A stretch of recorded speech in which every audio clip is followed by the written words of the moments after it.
So how do you make it big as a coach? This is a question that often comes up in various disguises. How do I start my coaching career? How do I find clients? How do I progress and be effective as a coach? And the honest answer is there are so many things that you could be doing, and we're going to drill down into a few of those in this video to really help you to move forward. And honestly, January this month, it's my favorite month of the year.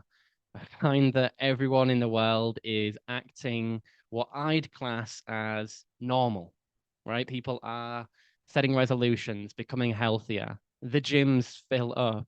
People are reading books. People are taking on courses. People are talking about growth, change, goals, anything to help them to move forward. And I love it because I'm like that most of the year. So it finally feels normal to have that enthusiasm about things. And for a long time, I can remember before I started my coaching, what it was like at this point as a new coach, new speaker on the block.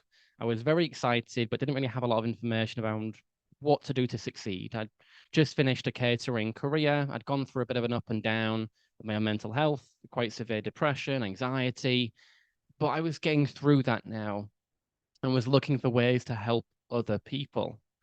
And I remember, having all of these goals. I was writing my goals in present tense as if I'd already achieved them. I had vision boards, I had affirmations, I had my routines. Like, honestly, you name it, I was doing it. I was reading all of the books, listening to all the videos. I was immersed in this world.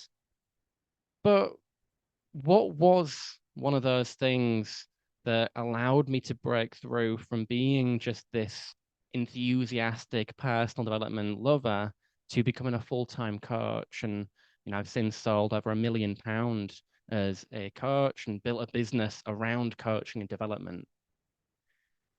Well, one of the big things was thinking about the big picture.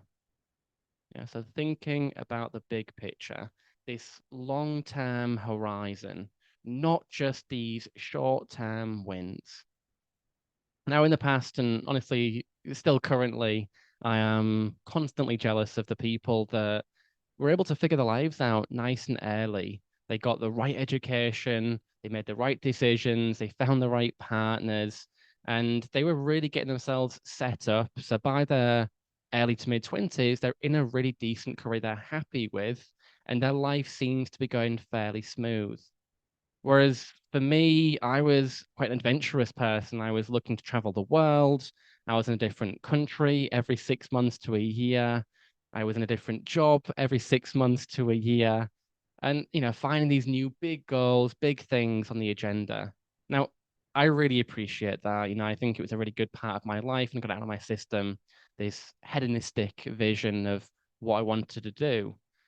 But there does need to be a balance of having enjoyment and planning because I found myself in my early to mid 20s with no real prospects of a career that I was happy with and not really certain about what to do to move forward. However, I've come to realize that in your 20s and 30s, you are still very young. And if you start to change the way that you think and act, thinking more long term about where you'd like to be, things can change massively.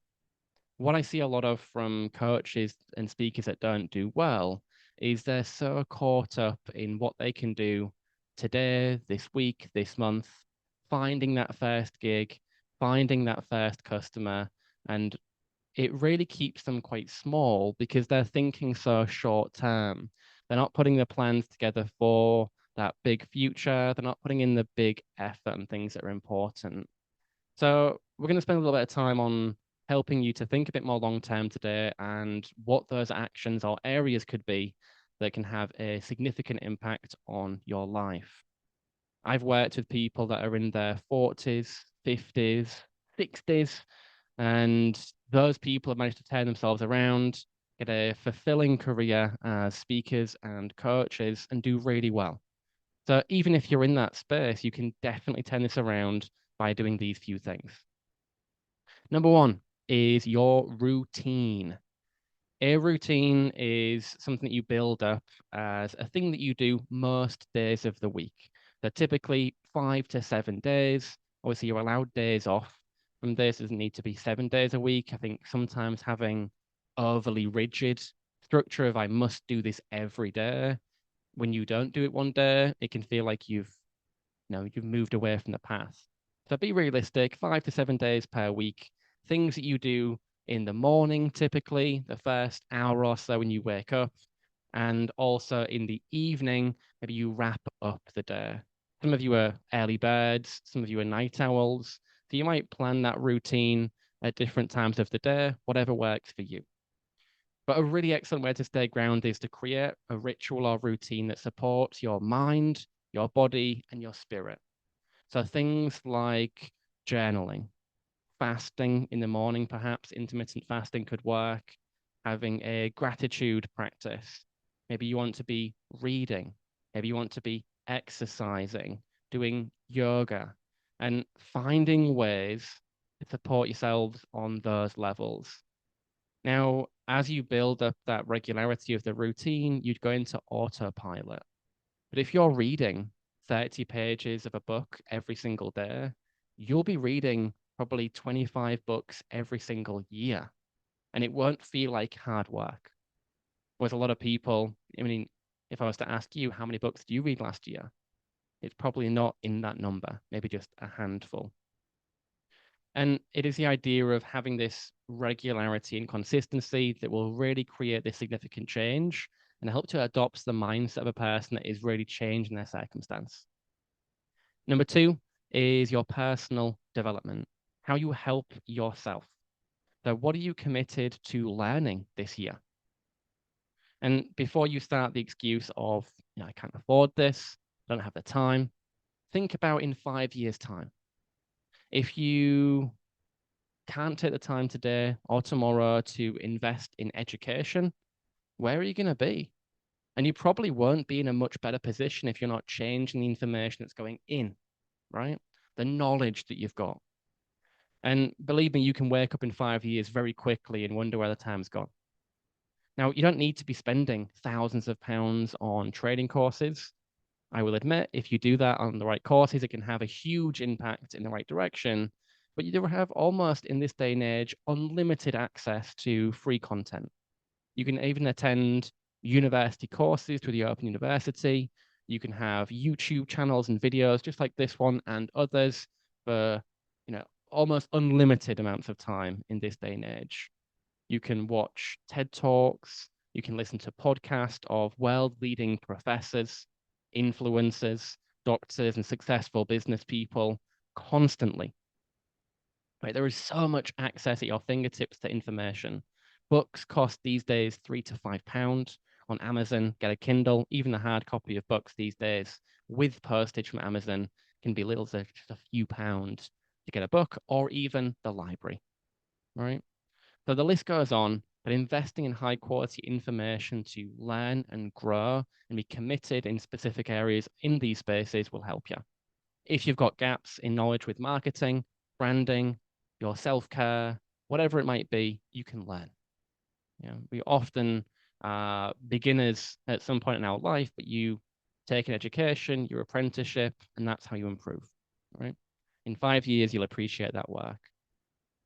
And finally, it's the people. Now, there is a saying that you are the sum total of the 5 people you spend the most time with, and it is true. So, who you put yourself around on a most regular basis in terms of friends, family, associates will result in who you become.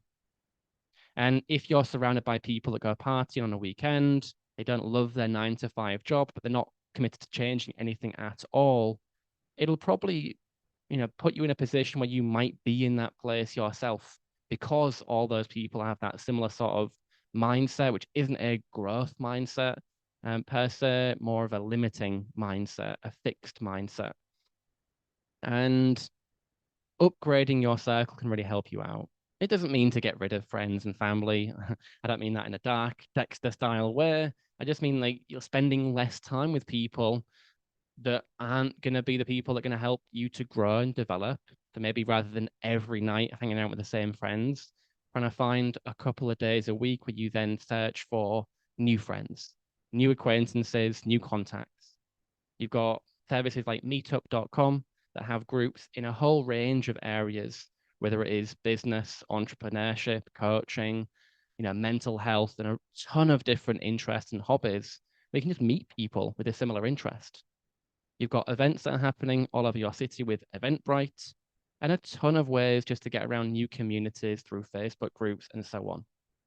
So find new people that can help serve you, and over the time, they'll help to support you in moving forward. So decide which areas are important for your future, what your new routine and rituals will be, what learning you're committed to, and this time next year, you'll be in a drastically different position. So good luck. Make this conscious effort to think about the long term and the big picture. And we look forward to hearing about your progress really soon.